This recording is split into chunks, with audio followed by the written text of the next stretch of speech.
ઉમરેઠ ભાજપ પ્રમુખની ખોટી નિમણૂક અંગે ફરિયાદ થઈ છે। ભાજપના સંગઠન મહામંત્રી રત્નાકરને રજૂઆત કરવામાં આવી। ધારાસભ્ય ગોવિંદ પરમારે સંગઠન મહામંત્રીને રજૂઆત કરી છે। ઉમરેઠ ભાજપ પ્રમુખની હાર્દિક પટેલની નિમણૂક મામલે રજૂઆત કરવામાં આવી। હાર્દિકના પિતા એપીએમસી ભાજપના મેન્ડેટ ખરીદ વેચાણ સંઘમાં ડિરેક્ટર છે। એક જ ઘરના બે વ્યક્તિને હોદ્દા મળતા વિવાદ સર્જાયો છે। વધુ માહિતી સાથે સંવાદદાતા અર્પણ જોડાઈ ગયા છે। અર્પણ, ધારાસભ્ય ગોવિંદ પરમારે રત્નાકર સુધી પોતાની રજૂઆત પહોંચાડી છે। મામલો શું રહ્યો, શું કહેવું છે તેમનું?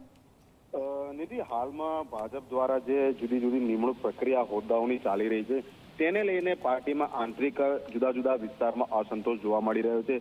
હાલ જે મામલો સામે આવ્યો છે તેમાં વાત કરીએ તો આણંદ જિલ્લાના ઉમરેઠના શહેર પ્રમુખની જે હાલ નિમણૂક કરાઈ છે હાર્દિક પટેલ ને હોદ્દો આપવામાં આવ્યો છે તે મામલે ઉમરેઠના ભાજપના જે ધારાસભ્ય છે ગોવિંદ પરમારે સંગઠન મહામંત્રી રત્નાકરજીને રજૂઆત કરી છે।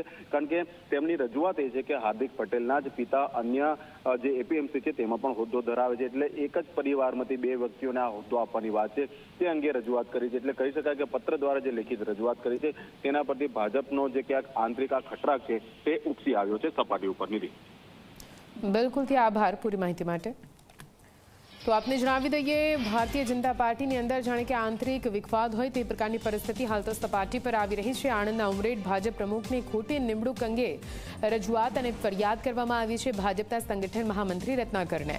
પત્ર લખીને ધારાસભ્ય ગોવિંદ પરમારે સંગઠન મહામંત્રીને રજૂઆત કરી છે કે એક જ પરિવારના બે વ્યક્તિને હોદ્દા કેવી રીતે આપવામાં આવી રહ્યા છે।